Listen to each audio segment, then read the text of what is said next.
My ex-boyfriend texted me during family dinner. "Your dad just called me. You're in danger. Leave now." I thought he was being dramatic. Turns out he saved my life. It was supposed to be a normal Sunday dinner. Nothing special, nothing dramatic. Just me, Mom, and Dad around the kitchen table eating pot roast and pretending everything was fine. We'd been doing these weekly dinners for months now, ever since I'd moved back to town after my divorce. Mom insisted on them. "Family time is important," she'd say, "especially now that you're starting over." I was cutting into my roast when my phone buzzed. I almost ignored it. Mom had a strict no phones at dinner rule, but something made me glance at the screen. It was from Jake, my ex-boyfriend from college. We'd dated for 3 years, broken up badly, and hadn't spoken in over 2 years. The fact that his text had even come through was weird. I thought I'd blocked him everywhere. The message was short. "Your dad just called me. You're in danger. Leave now." I stared at the screen, my fork halfway to my mouth. What the hell? "Who's texting, honey?" Mom asked, noticing my expression. "Nobody," I said automatically, setting my phone face down. "Just work stuff." But my mind was racing. Why would Dad call Jake? They'd barely met when we were dating, and that was years ago. And what did he mean by danger? I looked across the table at Dad. He was eating quietly, occasionally making small talk about the weather or asking about my new job at the marketing firm. He seemed completely normal. Maybe Jake was drunk. Maybe he was having some kind of mental breakdown. Maybe this was his weird way of trying to get back in touch with me. My phone buzzed again. I tried to ignore it, but I could see the edge of another message. "Excuse me," I said, standing up. "I just need to use the bathroom." In the hallway, I checked my phone. 2 more messages from Jake. "I'm serious. He called me an hour ago asking about your schedule. Said he needed to know where you've been staying. Something's wrong." My hands started to shake. This was insane. Why would Dad call Jake? How would he even have Jake's number? I typed back, "What exactly did he say?" The response came immediately. "Asked about your routines, where you work, what time you get home, when you're alone. Emma, this isn't normal." Emma. He'd called me Emma. Jake was the only person who'd ever called me that instead of Emily. The fact that he was using my old nickname made this feel more real, more urgent, but it was also completely crazy. This was my father, my dad who'd taught me to ride a bike, who'd walked me down the aisle at my wedding, who'd helped me move back home after my divorce. The idea that he'd called my ex-boyfriend asking about my schedule was beyond bizarre. I heard Mom calling from the kitchen. "Emily? Everything okay?" "Fine," I called back. "Just a work call." I stared at my phone trying to make sense of this. Why would Jake lie? What would he gain from this? We hadn't parted on good terms. He'd cheated on me with his study partner, but it had been 2 years. Why would he suddenly contact me with some elaborate story about my dad? Unless it wasn't a story. Another text. "He had details about your life that I never told him. Knew you got divorced. Knew you moved back. Knew where you're working. How would he know all that unless he's been watching you?" A chill ran down my spine. Dad did know all those things, but he was my father. Of course he knew about my life. That's what fathers do, right? But then I thought about it more carefully.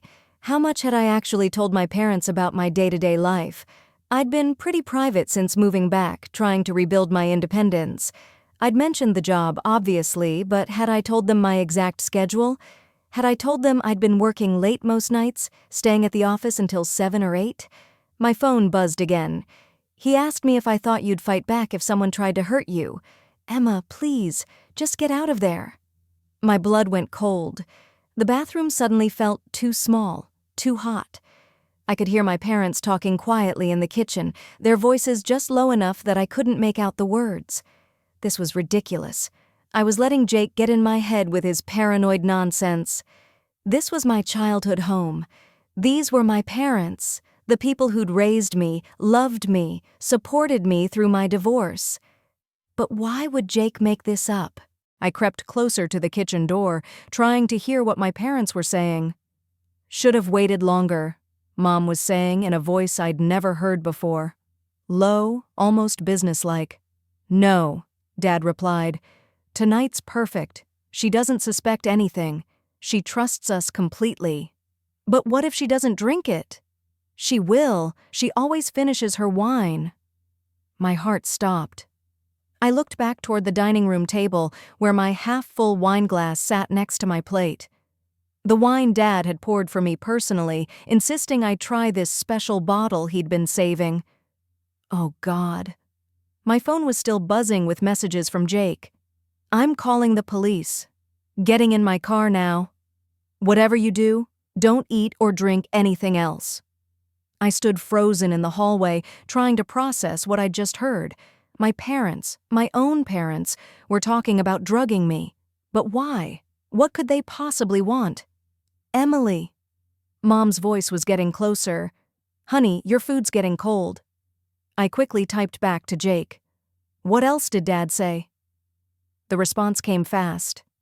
Asked how much you weigh, what medications you take, if you had any health conditions that would affect how you react to treatment. I thought he was asking for medical reasons, but Emma... Treatment? What kind of treatment? Emily? Mom was right outside the bathroom door now. Are you feeling all right? Yes, I called out, trying to keep my voice steady. Just, stomach's a little upset, I'll be right out. I heard her footsteps retreat, but slowly, like she was reluctant to leave. Another text from Jake. He mentioned something about a facility. Said you'd been struggling since the divorce, that you needed help. But the way he said it, Emma, I think they're planning to have you committed. The world tilted. Have me committed? To a psychiatric facility? But that was... I'd been sad about the divorce, sure. Anyone would be. But I wasn't unstable. I wasn't a danger to myself or anyone else. I had a job, an apartment, friends. I was rebuilding my life perfectly fine on my own, unless my parents didn't see it that way. I thought about the past few months of Sunday dinners, how they'd kept asking if I was managing okay on my own, how Mom kept suggesting I should talk to someone about my feelings, how Dad had been asking detailed questions about my daily routine, my sleep schedule, whether I'd been eating properly. I'd thought they were being caring, concerned parents. But what if they'd been building a case? My phone buzzed. Your dad said you've been increasingly erratic, mentioned mood swings, isolation, inability to maintain relationships, said the family was worried about your mental state. None of that was true. Yes, I'd been quieter lately, more focused on work than socializing. But I wasn't erratic. I wasn't having mood swings. I wasn't isolating myself. I was just being selective about who I spent my time with while I figured out my life.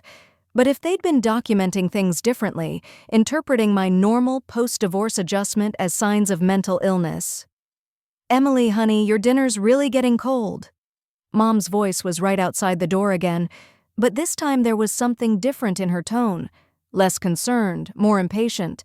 Coming, I called out. I looked at myself in the bathroom mirror. I looked normal. I felt normal. But if they'd been planning this for months, documenting my behavior, maybe even talking to doctors about having me committed, in most states all you need is 2 signatures from family members and a doctor's evaluation. If my parents had been laying groundwork with a psychiatrist, describing me as unstable, unable to care for myself, and the wine, the drugged wine sitting at the dinner table, it all clicked into place. They weren't planning to hurt me physically. They were planning to drug me, then call for medical help when I became confused or combative. The perfect evidence of my mental instability. Jake was still texting. Police are 10 minutes out. Can you get to a window, back door? Whatever you do, don't go back to that table. But I couldn't just disappear into the bathroom forever. Mom was already suspicious. I'm really worried about you, honey, Mom said through the door. You've been in there for 20 minutes. Are you having another episode? Another episode? What episodes? No, Mom, I'm fine. Just give me a second. I had to get out. But how? The bathroom window was too small, and it faced the neighbor's yard where I'd be seen. The back door was through the kitchen, where my parents were waiting. The front door was my best bet, but I'd have to walk right past the dining room to get there.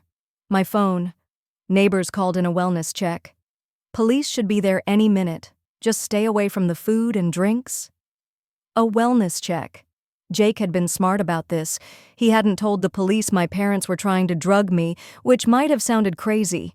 He'd just said he was concerned about my welfare based on a strange phone call. "Emily, I'm getting really worried." Mom's voice was different now, sharper. "If you don't come out, I'm going to have to call for help." That was it. The threat I'd been waiting for. Call for help. Call the doctor they'd probably already contacted, the one who'd evaluate me and find me to be having a psychiatric emergency. Okay, I'm coming out. I opened the bathroom door. Mom was standing there with a concerned expression that looked completely genuine. If I hadn't overheard that conversation, hadn't gotten Jake's texts, I would have believed she was just a worried mother. "There you are. You had us scared." "Sorry, just feeling a little nauseous." "Well, come finish your dinner. You'll feel better with some food in your stomach. And Dad opened that wine especially for you." She guided me back toward the dining room, her hand on my elbow in what could have been a caring gesture or a controlling one. Dad looked up as we entered. "There she is? Feeling better?" "A little." I sat back down at my place looking at the wine glass. It looked completely normal. No weird color, no strange smell, just red wine. "Drink up," Dad said. "It's really good stuff. Expensive." I picked up the glass, pretending to examine it. "What kind is it?" "French. Bordeaux. Got it from that wine shop downtown." I held it up to the light like I'd seen people do in movies. Still looked normal. "Emily, you're acting strange," Mom said. "Just drink it. You used to love wine." Used to. Past tense, like the old Emily, the one who wasn't supposedly having mental health episodes. I brought the glass closer to my lips, and that's when I smelled it, just the faintest chemical scent underneath the wine. So subtle I would have missed it if I hadn't been looking for it. "You know what?"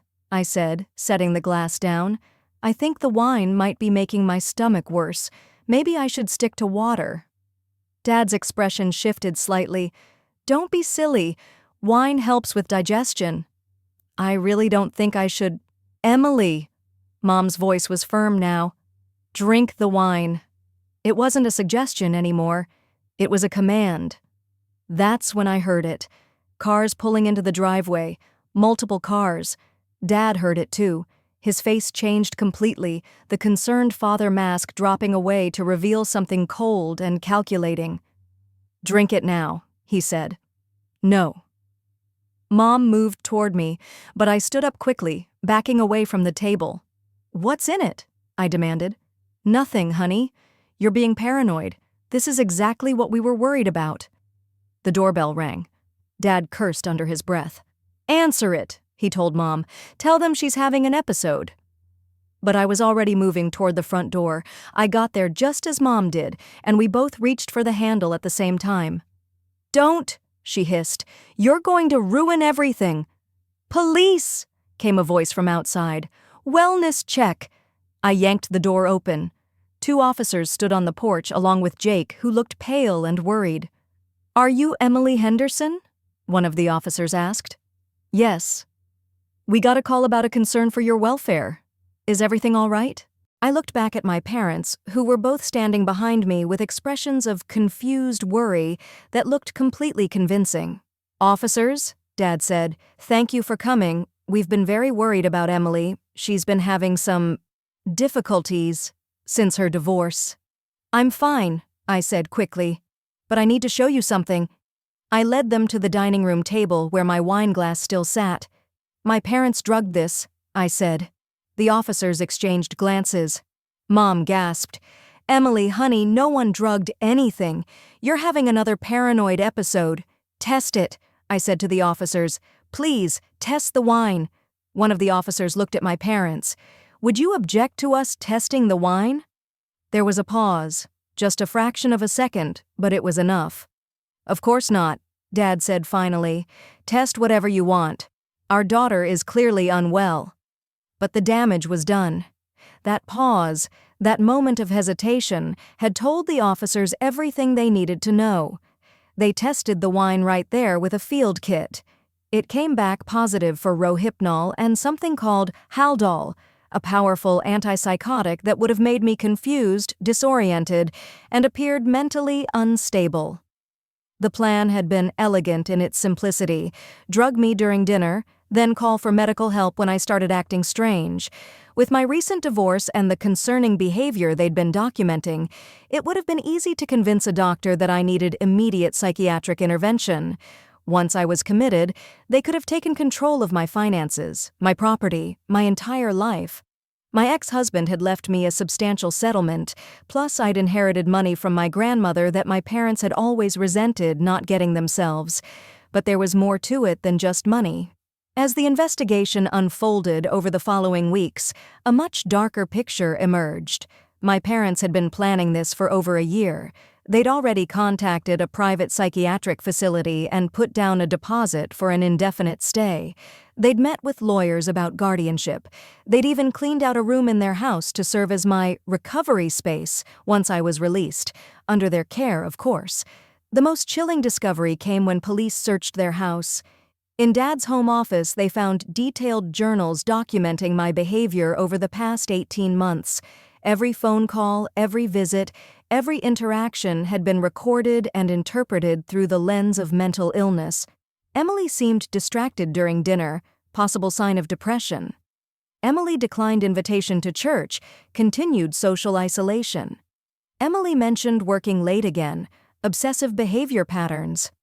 They'd been building a case against my sanity, twisting normal behavior into evidence of mental instability. Even worse, they'd been sharing these observations with Dr. Patricia Brennan, a psychiatrist who specialized in emergency commitments. Dr. Brennan had never met me, but based on my parents' reports, she'd already signed preliminary paperwork for my admission to Willowbrook Psychiatric Center. All they'd needed was for me to show up in a compromised state, confused, agitated, possibly violent from the drugs, and she would have completed the commitment order. The timeline they'd planned was meticulous. Drug me at dinner, wait for the medications to take effect, then call Dr. Brennan's emergency line reporting that I was having a psychotic break. By the time the ambulance arrived, I would have been incoherent and possibly hallucinating from the combination of drugs. My parents would have ridden in the ambulance, playing the role of devastated family members, providing Dr. Brennan with months of evidence about my deteriorating mental state. I would have woken up in a locked psychiatric ward with no memory of how I'd gotten there and no credibility to argue my case. Jake's intervention had saved me from what could have been years of unnecessary treatment, possibly even permanent guardianship under my parents' control. But why Jake? That was the question that haunted me for weeks after the arrest. It turned out Dad had been more thorough than I'd given him credit for. He'd reached out to several people from my past, former friends, co-workers, even my ex-husband, trying to gather ammunition for his case against my mental health. Most people had politely declined to discuss my personal life or simply hadn't returned his calls. But Dad had kept trying, getting more desperate as his timeline approached. Jake was meant to be his final witness. Dad had tracked down his number through my old college directory and called him that afternoon, hoping to get statements about my supposed instability during our relationship. He wanted me to say you'd been paranoid when we were dating, Jake told me later, that you'd had trust issues, jealousy problems, maybe some kind of breakdown after we split up. He made it sound like he was just a concerned father trying to understand his daughter's pattern of mental health issues. But Jake remembered our relationship differently. Yes, we'd had problems, his cheating being the main one, but I'd never been unstable or paranoid. If anything, I'd been too trusting, too willing to believe his lies about working late and study sessions. The way he was asking questions felt wrong, Jake explained. He knew too much about your current life, and he kept pushing for me to say negative things about your mental state. When he started asking about your physical reactions to stress, whether you'd ever been violent or unpredictable, I knew something was seriously wrong. That's when Jake had decided to warn me. He'd tried calling first, but my phone had gone straight to voicemail. I'd turned it to silent for dinner. So he'd sent the text, hoping I'd see it in time. The investigation revealed that I wasn't my parents' first target. They'd attempted something similar with my older brother Michael 5 years earlier, after he'd refused to lend them money for Dad's failed business venture. Michael had been going through a difficult divorce at the time, struggling with depression and drinking too much. My parents had convinced his ex-wife to file statements about his mental instability and had even gotten him committed for a 72-hour psychiatric hold. But Michael had good lawyers and a support system outside the family. He'd fought the commitment, exposed my parents' involvement, and cut contact with them entirely. I hadn't known any of this. They'd told me Michael had chosen to stay away from the family after his divorce. Now I understood why Michael had never returned my calls after I'd moved back to town. He'd been trying to protect me from the same people who'd tried to destroy him. The criminal trial lasted 6 months. Both parents were charged with conspiracy, attempted poisoning, fraud, and elder abuse. Even though I wasn't technically elderly, the financial exploitation charges fell under elder abuse statutes. Mom and Dad maintained their innocence throughout, insisting they'd been trying to help me. Even when faced with the evidence, the drugged wine, the psychiatric facility deposit, the detailed journals documenting my supposed mental illness, they claimed everything had been motivated by love and concern. "We just wanted our daughter to get the help she needed," Mom testified. "She was clearly struggling, and we were afraid she might hurt herself." Dr. Brennan also faced consequences. Her willingness to sign commitment papers based solely on family reports without ever meeting or evaluating the patient violated multiple medical ethics standards. She lost her license and faced her own criminal charges for participating in the conspiracy. Dad received 8 years in federal prison for conspiracy and attempted poisoning. Mom got 6 years for her role in the plot. Dr. Brennan received 4 years and was ordered to pay substantial restitution. Jake and I didn't get back together romantically. Too much had happened, too much time had passed. But we became friends again. Good friends. He checks in on me regularly, and I'll always be grateful that he listened to his instincts that night. I also reconnected with Michael. He flew out for the trial and helped me understand the full scope of what our parents had been doing. We're building a relationship now, trying to heal from the damage they caused both of us. The hardest part wasn't the betrayal, though that was devastating. The hardest part was realizing how close they'd come to succeeding. If Jake hadn't taken that call seriously, if he hadn't acted immediately, I would have woken up in a psychiatric facility with no memory of how I'd gotten there. My parents would have been there, playing the role of concerned family members, talking to doctors about my history of instability. They would have controlled every aspect of my treatment, my recovery, my life, and everyone would have believed them. Because who suspects parents of trying to destroy their own child? I moved across the country after the trial, started fresh in a new city where no one knew my story. I got therapy, real therapy, not the kind my parents had planned for me, and worked through the trauma of discovering that the people who were supposed to protect me had been my greatest threat. The inheritance money they'd been after? I donated most of it to organizations that help people escape abusive situations and fight wrongful psychiatric commitments. The rest went toward building a new life far away from the wreckage of my old one. I think about that night sometimes. About how normal everything seemed right up until it wasn't. About how convincing my parents were, even to the police, even with the evidence right there on the table. It's made me more cautious, more aware of the people around me, but it's also made me stronger. I survived something most people can't even imagine. I trusted my instincts when it mattered most, and I'm still here. The wine glass that almost destroyed my life is evidence in a police storage facility somewhere. Sometimes I wonder if they still have it, this ordinary-looking glass that contained such evil intentions. But mostly, I try not to think about it. I have a new life now, a good life, surrounded by people who actually care about my well-being. And I never ignore text messages anymore. You never know when someone might be trying to save your life. My parents still send me letters from prison.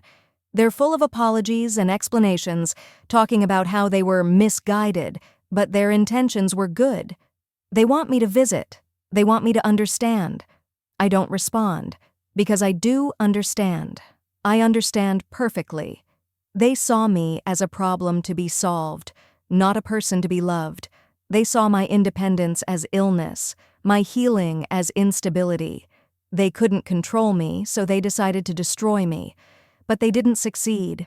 I'm still here, still free, still making my own choices about my life.